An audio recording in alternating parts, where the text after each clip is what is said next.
Gracias por continuar con nosotros en El Mundo Ahora de France 24. Vamos a repasar las noticias que han marcado la agenda informativa de este lunes 25 de mayo.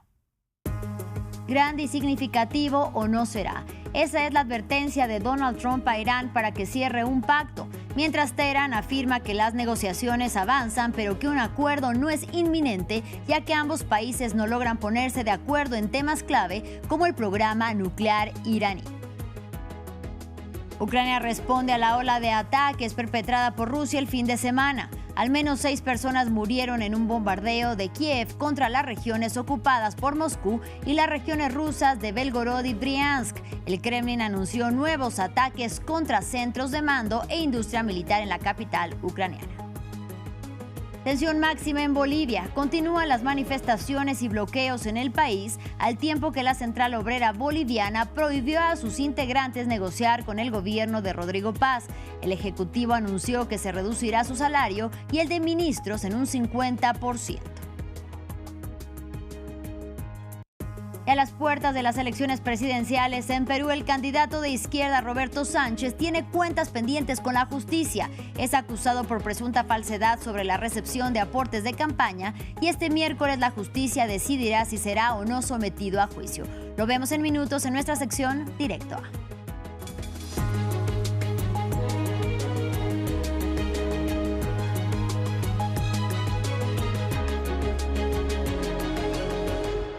Iniciamos hablando de la guerra entre Estados Unidos e Irán. Donald Trump advirtió que un acuerdo con Irán será grande y significativo o no será, mientras Teherán afirmó que las negociaciones avanzan, pero que un acuerdo no es inminente, ya que ambos países no logran ponerse de acuerdo en temas clave como el programa nuclear iraní.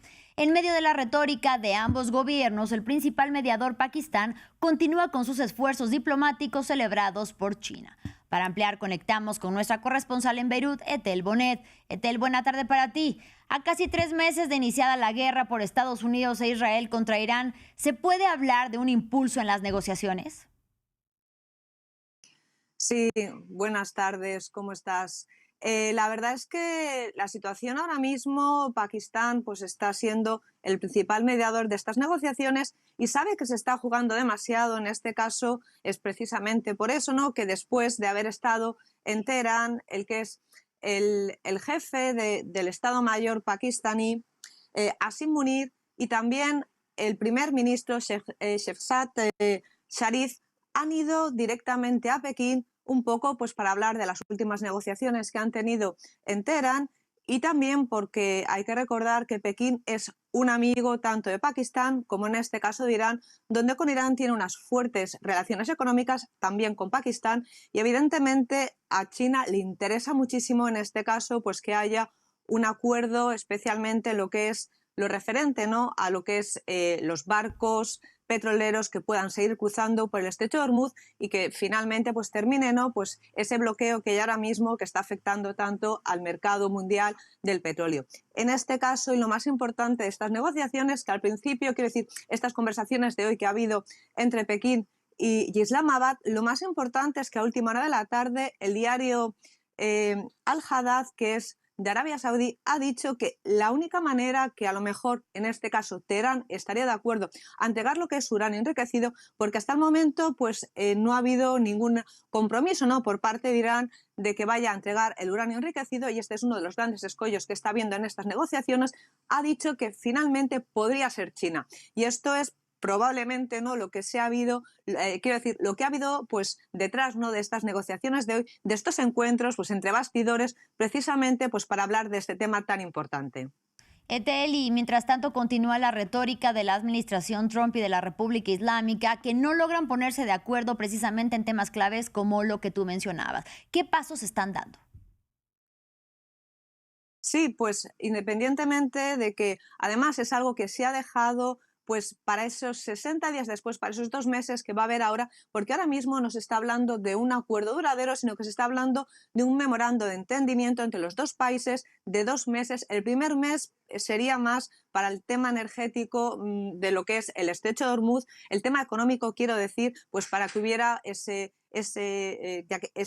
no bloqueo, quiero decir, del estrecho de Hormuz, donde pudieran pasar pues lo que son todos los barcos internacionales de transporte de petróleo, y eso sería poco a poco en este caso Estados Unidos iría levantando las sanciones, o también lo que está pidiendo en este caso Irán, lo más importante como buen gesto por parte de Estados Unidos, es que levante pues, lo que son los activos congelados de 12.000 millones de dólares, y es precisamente lo que ha hecho esta misma tarde el jefe de la diplomacia iraní, Abbas Araghchi, que ha ido a Qatar para hablar de este tema, porque Qatar también es otro de los grandes negociadores, en este caso. Escuchábamos a Tel Bonet hablando precisamente de la guerra entre Irán y Estados Unidos. Mientras tanto, en Líbano, el ala ultrarradical de Israel clama por retomar una guerra a gran escala contra Beirut. El ministro de Seguridad, Itamar Ben-Gvir, pidió al primer ministro Benjamin Netanyahu que informe a Estados Unidos que Tel Aviv volverá a la guerra e instó a cortarles el suministro eléctrico a los libaneses. Y pese al alto el fuego vigente entre Israel y el grupo chií Hezbollah, continúan los ataques. Está prohibido normalizar la realidad de los drones explosivos. Ya es hora de que el primer ministro dé un golpe sobre la mesa de Trump y le anuncie que retomamos la guerra en el Líbano. Hay que cortar la electricidad en el Líbano, derrotar a Hezbollah y volver a una guerra a gran escala. En otro frente de guerra, Ucrania respondió este lunes a la ola de ataques perpetrada por Rusia el fin de semana, que alcanzaron edificios residenciales, una escuela y un museo. Al menos 6 personas murieron, entre ellos 2 niños, y una decena resultaron heridas en bombardeos de Kiev contra las regiones ocupadas por Moscú y las regiones rusas de Belgorod y Briansk. El Kremlin anunció nuevos ataques contra centros de mando e industria militar en Kiev. Veamos el reporte. Los perros rastreadores buscan cadáveres, mientras las excavadoras retiran los escombros. Los equipos de emergencia siguen trabajando este lunes en toda Kiev, después de que la ciudad fuera azotada durante el fin de semana por uno de los ataques aéreos más intensos de la guerra. Más de 50 lugares resultaron afectados en la capital y sus alrededores. 4 personas perdieron la vida y casi un centenar resultaron heridas. Llevo viviendo aquí desde finales de 2023. Es la primera vez que presencio un ataque tan terrible que se prolongó durante tanto tiempo. El Ministerio de Defensa ruso afirma que ha desplegado el Oreshnik, su misil hipersónico más avanzado. Viaja a más de 10 veces la velocidad del sonido. Es difícil de interceptar y puede transportar ojivas tanto convencionales como nucleares. Esta sería solo la tercera vez que se utiliza en el conflicto. Moscú afirma que los ataques fueron una represalia por los ataques ucranianos contra su propia infraestructura civil y acusa a Kiev de haber atacado una residencia de estudiantes en Starobilsk, ocupada por Rusia, una acusación que Kiev niega rotundamente. Solo atacamos objetivos militares, ya sabes, instalaciones militares o de fabricación de drones de Rusia o su sector energético. Cuando venden energía, ya sabes, están financiando a su ejército y estos son objetivos civiles, museos, escuelas, simples viviendas. Este lunes las autoridades rusas anunciaron la muerte de al menos 6 personas, entre ellas 2 niños, en ataques ucranianos. Ahora vamos a África. Un derrumbe en una mina de oro ilegal en Angola causó la muerte de al menos 28 personas, 13 de ellos miembros de una misma familia. Las autoridades ya recuperaron los cuerpos de las personas entre 18 y 45 años. La tragedia ocurrió el fin de semana en el país africano, que cuenta con ricos yacimientos de diamantes y otros minerales. El oro, principalmente, y los diamantes atraen a miles de personas que excavan sin control minas ilegales.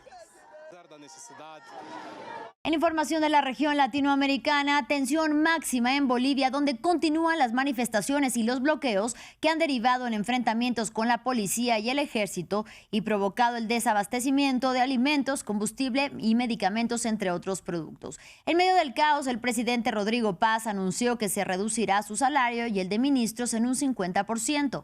Héctor Estepa nos amplió desde La Paz.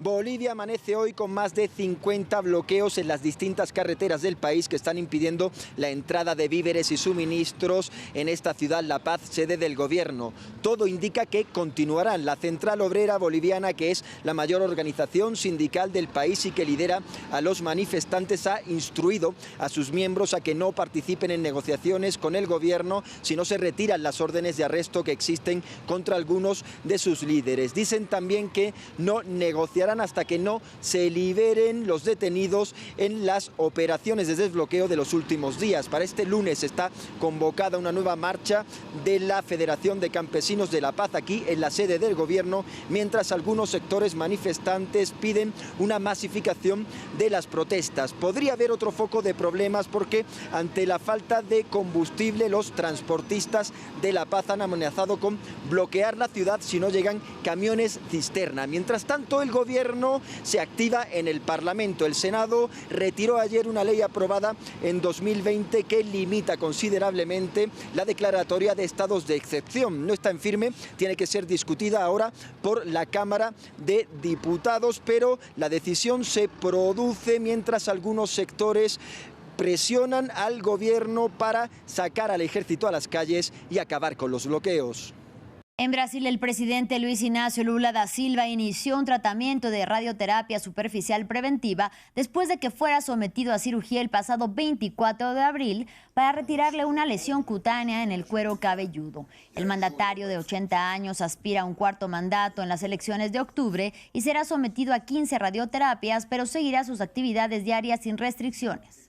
Lula se perfila como el principal adversario del senador Flavio Bolsonaro, el hijo mayor del exmandatario Jair Bolsonaro. La crisis del sistema de salud colombiano no es un problema nuevo. Aunque es considerado uno de los más completos del mundo por su cobertura, eso no se traduce en atención de calidad para toda la población, además de que arrastra una deuda que ronda los 7.000 millones de dólares. El gobierno saliente de Gustavo Petro propuso una reforma radical que se quedó en el Congreso e intervino a 8 de los mayores prestadores de salud acusados de corrupción. Lo que vino después fue un colapso que profundizó una precariedad histórica en los territorios alejados de las grandes ciudades. Ángela Gómez y Aitor Chavarri nos cuentan en esta historia. Xiomara tiene 26 semanas de embarazo. Hoy le harán una cesárea de emergencia. Tuve mucho sangrado, como una semana de sangrado. Fui a urgencia, pero me decían que todo estaba bien. Después el sangrado se detuvo y empezó con la pérdida de líquido. Los médicos son rápidos y nace Milagros, una prematura extrema de apenas 800 gramos. Hace un año no hubiese sobrevivido. La unidad neonatal que le salvó la vida se creó en 2025. Según la doctora Claudia Guerrero, Tumaco tiene una de las peores cifras de mortalidad infantil de menores de un año. Pero las estadísticas son inexistentes. Sí se necesita un cambio. ¿Para qué? Para mejorar el acceso. Para que los territorios donde todo es más difícil, como estos, y como los territorios indígenas, puedan tener un acceso a la salud. O sea, es un derecho, ¿no? Y como ven, pues en estos lugares se nos vulnera el derecho. Al municipio llegan miles de pacientes rurales. El acceso principal es por el Océano Pacífico. María Santos, de 66 años, y su esposo Jorge viajan 45 minutos en lancha 4 veces por semana para su tratamiento de diálisis. Este es el catete. Por aquí me meten una aguja para jalar la sangre. Hace un año la trasladaron de centro de salud y le quitaron subsidios. Porque en Pasto sí tenía yo todo, me daban mi transporte, pero acá en Tumaco no. Y Dios me ilumine mi riñón, porque si no muero ahí en la máquina. La entrega de medicamentos no es mejor. Hay escasez de suministros y muchos pacientes no pueden esperar, como la ahijada de María, que sufre parálisis cerebral.